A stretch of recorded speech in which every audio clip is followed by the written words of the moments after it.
मेरे प्रेमी ने अपने एक्स का एसएमएस लीक कर दिया, जिसका मुझे आज तक पछतावा है।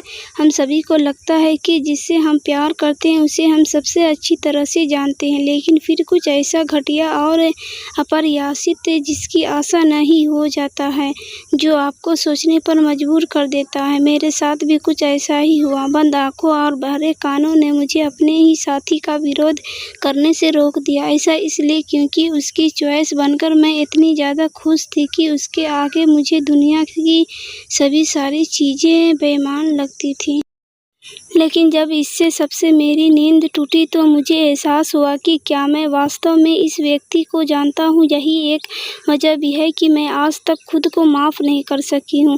दरअसल यह सारा किस्सा उस समय का है जब कॉलेज में मैं अपने एक बैचमेट को डेट कर रही थी। वह न केवल देखने में बहुत ज़्यादा हैंडसम था, बल्कि अपने लुक्स और शानदार व्यक्तित्व की वजह से सभी के बीच काफ़ी लोकप्रिय भी था।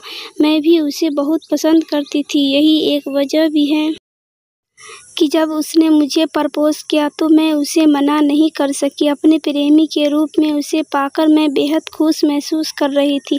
हमारा रिश्ता भी बहुत अच्छा चल रहा था। इसी बीच हमारा वार्षिक उत्सव आ गया, जिसे सफल बनाने के लिए हम दोनों ने ही खुद को पूरी तरह समर्पित कर दिया था। इस दौरान हम न केवल एक दूसरे से कम ही मिलते थे, बल्कि आई लव यू कहने के अलावा हमारी कोई बात भी नहीं होती थी।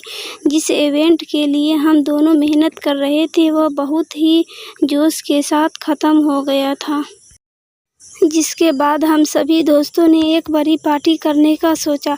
हम सभी एक गाने पर डांस कर रहे ही थे कि अचानक से हमारे फ़ोन पर एक नोटिफिकेशन आया। जब हमने इसे खोला तो हम हैरान रह गए। दरअसल वह हमारे कॉलेज की एक लड़की का निजी वीडियो था, जो कि मेरे बॉयफ्रेंड की एक्स थी। वह वीडियो बहुत ही अंतरंग था, जिसमें वह लड़की और एक लड़का दोनों ही आपत्तिजनक हालत में थे। मैंने तुरंत अपने फ़ोन से उस वीडियो को डिलीट कर दिया। बाकी सभी लोगों से भी ऐसा करने को कहा। जब उस लड़की को उस वीडियो के बारे में पता चला तो मैंने देखा कि वह लड़की वॉशरूम की तरफ दौड़ रही थी, जिसके पीछे मैंने दूसरी लड़कियों को भी जाते देखा। यह बेहद अपमानजनक और भयावह था। किसी के निजी वीडियो को सार्वजनिक रूप से इस तरह लीक करना न केवल एक गुनाह है, बल्कि यह उसकी पूरी इमेज भी खराब कर चुका था। इस घटना के बाद कॉलेज में काफ़ी हंगामा हुआ था। हमारे प्रोफेसर हम सभी को लेकर बहुत सख्त हो गए थे। हमसे कई लोगों को पूछताछ के लिए भी बुलाया गया। हालांकि उस लड़की ने इस सब के बारे में कोई मामला दर्ज नहीं कराया था, लेकिन उसे इस हालत में देखकर मेरा दिल दहल गया था। मैं उसके बारे में ज़्यादा नहीं जानती थी, लेकिन इतना ज़रूर जानती थी कि मेरे प्रेमी ने उसे बहुत पहले छोड़ दिया था। इस घटना के काफ़ी दिन तक मैं अपने बॉयफ्रेंड से भी नहीं मिली थी। हालांकि जब चीज़ें सामान्य होने लगी तो हम दोनों ने एक रात एक दूसरे के साथ बिताने का फैसला किया।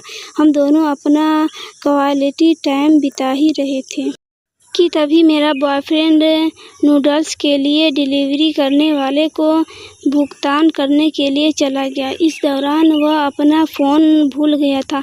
मैं लेटी हुई थी कि उसके फ़ोन पर एक नोटिफिकेशन आया, जिसमें कहा गया था उस बीटच को वह मिला जिसकी वह हकदार थी। हम सभी ने अच्छा काम किया। ये मैसेज देखने के बाद मेरा दिल तेज़ी से धड़कने लगा। मैं उसका फ़ोन लेकर वॉशरूम में पहुंची। मैंने उसकी चैट खोली, जहां मेरे प्रेमी और उसके 2 करीबी दोस्तों के बीच एक समूह चैट का खुलासा हुआ। वह सब इस बारे में बात कर रहे थे कि उस लड़की का एसएमएस लीक करने की उनकी योजना कितनी आसानी से काम कर गई। उन्होंने ही उस लड़की का निजी वीडियो प्रसारित किया था। उसके इस मैसेज को देखकर मैं काफ़ी डर गई थी। मैंने उसके फ़ोन में यह भी देखने को कोशिश की कहीं उसके पास हमारा तो कोई वीडियो नहीं है, लेकिन शुक्र है कि मुझे ऐसा कोई वीडियो नहीं मिला। मैं जल्दी से वॉशरूम से बाहर आई। मैंने चुपचाप से उसका फ़ोन रख दिया। मेरे हाथ काँप रहे थे, मुझे चोट भी लग गई थी। मुझे समझ नहीं आ रहा था कि उसका सामना कैसे किया जाए। जिस व्यक्ति से मैं सबसे ज़्यादा प्यार करती थी वह एक राक्षस था, वह कुछ भी कर सकता था। इतना सब देखने के बाद मैंने उसके साथ सभी तरह के संबंध तोड़ दिए थे। मैंने ऐसा फैसला लेने में अपना बिल्कुल भी समय बर्बाद नहीं किया। मैंने इस सब को बहुत ही मधुर तरीके से ख़त्म करने की कोशिश की। ऐसा इसलिए क्योंकि मुझे डर था कि वह मेरे साथ भी कुछ भयानक कर देगा। मैं चुप रही। मैंने उसकी रिपोर्ट भी नहीं की। मुझे डर था कि मेरे साथ इसके बाद क्या होगा। हालांकि ऐसा करने का मुझे आज तक अफसोस है। काश मैंने उस पूरे मामले की सूचना दी होती, क्योंकि ऐसे लोगों असली जगह सलाखों के पीछे हैं। लेकिन मैं कायर थी, मैंने ऐसा नहीं किया।